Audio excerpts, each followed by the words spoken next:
When you're working with arc welding operations, there are a number of safety procedures to follow.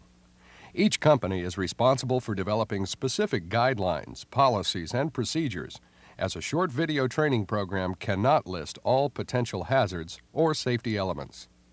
This program is simply a guideline of basic safety measures designed as safety awareness, but it's not a complete or comprehensive program. Let's begin with the area used for such operations.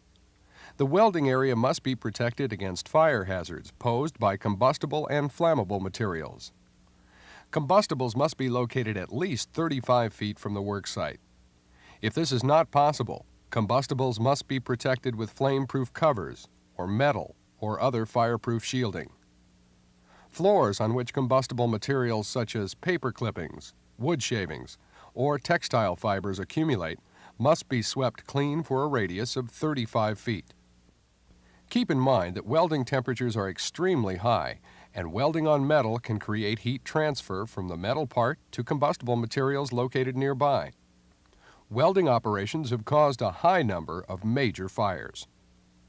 Due to the potential for fires, explosions, and health hazards, arc welding must be carefully controlled.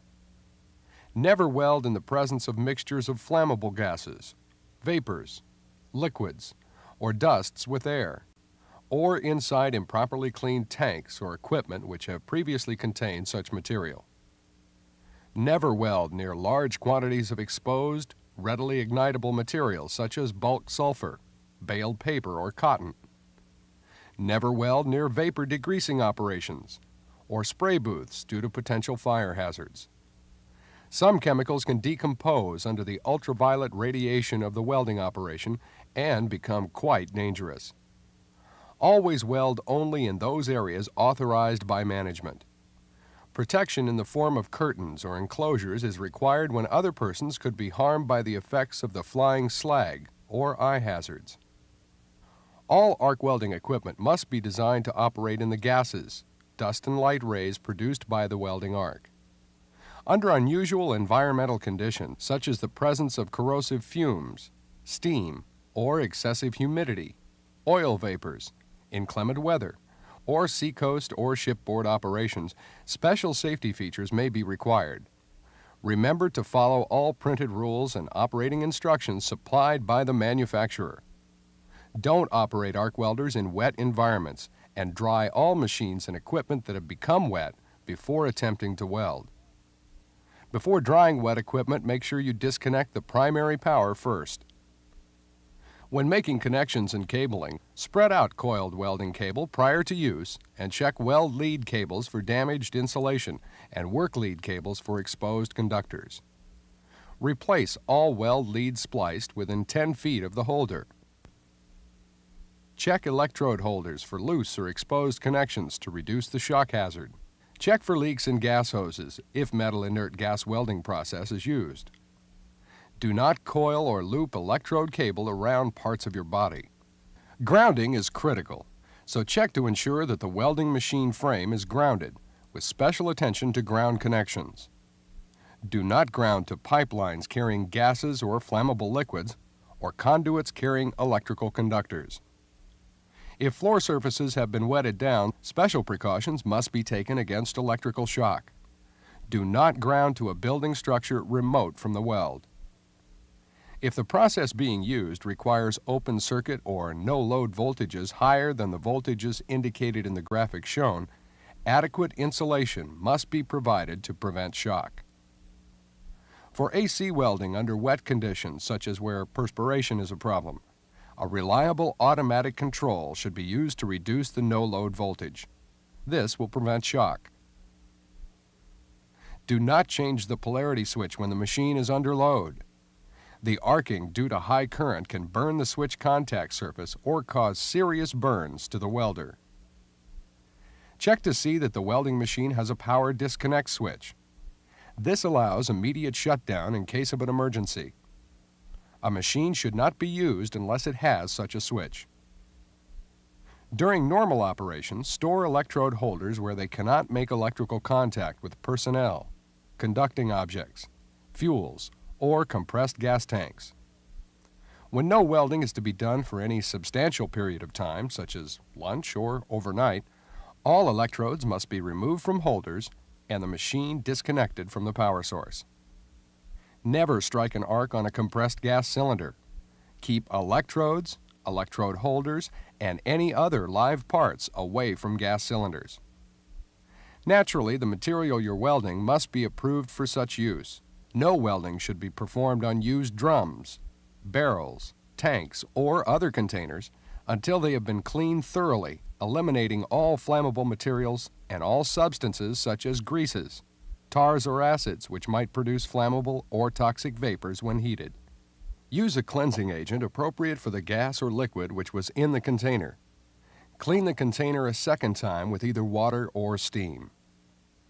All hollow spaces, cavities, or containers should be vented to permit the escape of air or gases before welding. Without listing all the health hazards, let's just review a few hazards that can occur in the welding operation. Cadmium is used frequently as a rust preventative coating on steel and also as an alloying element. Acute exposures to high concentrations of cadmium fumes can produce severe lung irritation. Chromium is the primary alloying agent in stainless steel. Chromium compounds are strong oxidizing agents and are extremely toxic and irritating to the skin, eyes, and mucous membranes.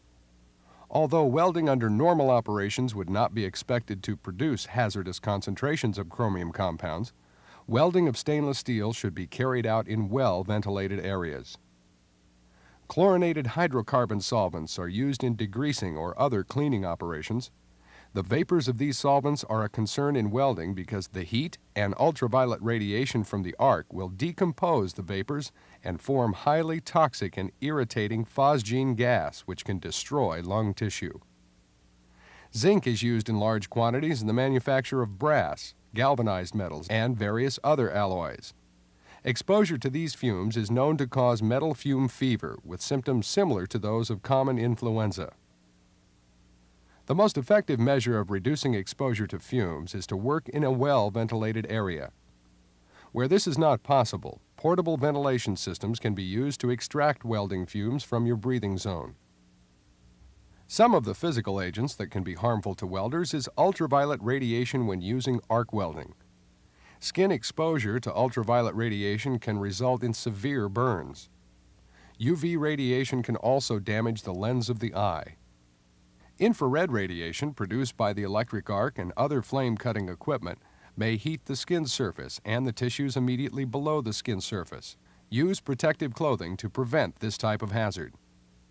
Intense visible light exposure to the eye can produce adaptation, pupillary reflex, and shading of the eyes.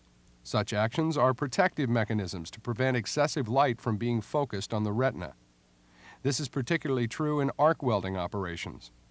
Always use proper eye protection and never allow anyone to watch arc welding without proper eye protection. There are a variety of specially designed eye protection for each type of welding operation. Be sure you know what specific type eye protection is used for each operation. If you're not sure, ask your supervisor or the equipment manufacturer for specific information. Sparks may lodge in rolled-up sleeves, pockets, or cuffs. Sleeves and collars must be kept buttoned, and pockets should be removed from the front of clothing. The legs of trousers or coveralls should not be rolled up on the outside. There are literally hundreds of different rules, regulations, and procedures to follow in welding operations. We've only touched on a few. Special eye protection, respiratory protection, hearing protection, valves, gauges, hoses, fittings. All the things you need to know to make your job safer and healthier. If you're not sure about something, ask your supervisor. You may be quite familiar with the equipment and personal protection required, but you may be welding material that's unfamiliar to you. Take a minute to find out what this material is made of and what hazards it may pose to you and others. Welding is a safe operation if you follow the rules. If you try to take shortcuts or not follow proper procedures, it could become a hazardous job. Take time for safety and health because you're worth it. Thank you.